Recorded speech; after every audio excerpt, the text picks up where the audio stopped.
What? Where'd you put the Kool-Aid thing? It's in that little brown thing in that cabinet.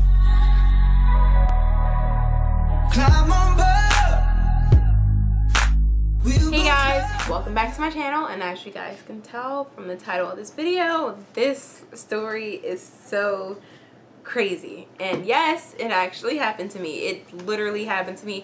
I mean, I'm not trying to say this. It happened when I was about 18 years old, and I had this female friend of mine that we were really close. We were like inseparable, like, yeah. One day we ended up I ended up going over her house because literally every day that I didn't have work, I would just go to her house and we would hang out. So on this particular day, I believe it was St. Patty's Day, and we had this little routine of ours that we would pick a couple of nights out of the week. I know that seems a little extreme, but we literally took like 2-3 nights out of the week, and we would go out. And when we would go out, we would go out to hang out in Philly because we live so close to Philly, and it was just really convenient for us to go.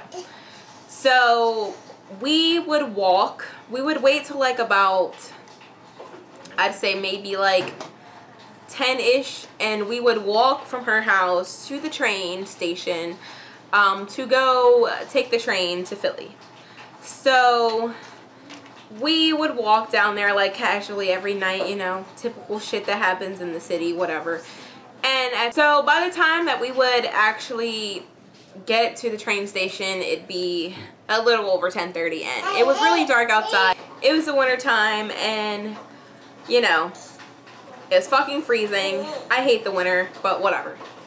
So we get to Philly, and you know, it's St. Patty's Day, I believe, so everybody's drunk. And if anybody knows what South Street is like in Philadelphia around the holidays, literally a bunch of drunken people on the streets. And when I literally mean drunken people, I don't mean like, hey, I took a few drinks. I mean like literally like struggling to walk down the street kind of drunk.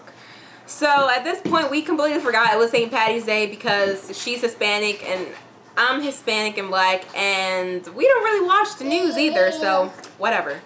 We decide to go get a bite at a restaurant on South Street that we normally go to like all the time. And so at this point, we're just walking, we're minding our business. So at this point, we're walking down the street, we're minding our own business, casually walking amongst all these drunk herds that keep passing us. But there was one specific herd that walked by us that kind of in your mind would make you think, okay, let's move over a little bit so we don't like interfere with them, because it was a large group of people. So as we're walking, somehow this drunk guy gets a hold of my hand as I'm walking and literally starts pulling me backwards. So I'm like, what the actual fuck is going on? So I'm like, what the fuck? Like, I just start panicking, and I'm like, so I yell for my friend's name because she was just walking ahead. She had no clue that this was even happening. So I yell for her name, and she turns around like shocked, and she's like, what the fuck? So like she runs and grabs my other hand, and at this point they literally start playing tug of war with my fucking arms. Like I was used as a utensil to play a game. Like what? So I'm just like yelling like, let go of me, and this drunk guy, like literally I don't even know what he was thinking at this point. He's just pulling my arm and calling me beautiful and telling me, hey, we should talk, we should have a drink. And I'm like, no, get off of me, I'm fine, sir. Like, I'm trying to be so polite about the situation because it literally was a group of people he was with. And the people that he was with were literally, some were just standing there like, dude, this is so crazy. But it was because they were really drunk. And then the people, I guess, that were a little more sober were like, dude, what the fuck are you doing? Let her go, let her go. And I'm like, what is going on? Like, what the fuck? So like at this point, he's like literally like hurting my wrist. That's how hard he was yanking on my arm.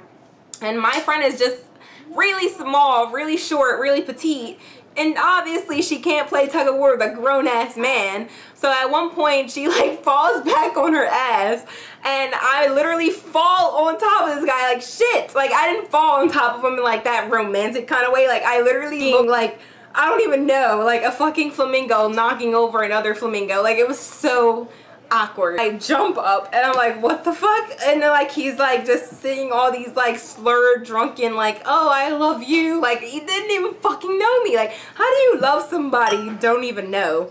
But okay. So pretty much after that happened, I literally jumped up, ran. Like I was running down the street and all I hear is my friend telling me, hey, wait. And she's like trying to get my attention. I'm just running. I'm like, fuck this. I was so out. That is pretty much my story time for today, guys. So, moral of the story, stay away from drunken places like that on holidays because, you know, you might just get fucking kidnapped or something. I don't fucking know. So, thank you guys for watching this video, and if you would like more videos like this, give this video a thumbs up, comment down below, and please subscribe. Don't you forget to hit that subscribe button. Thank you guys for watching, and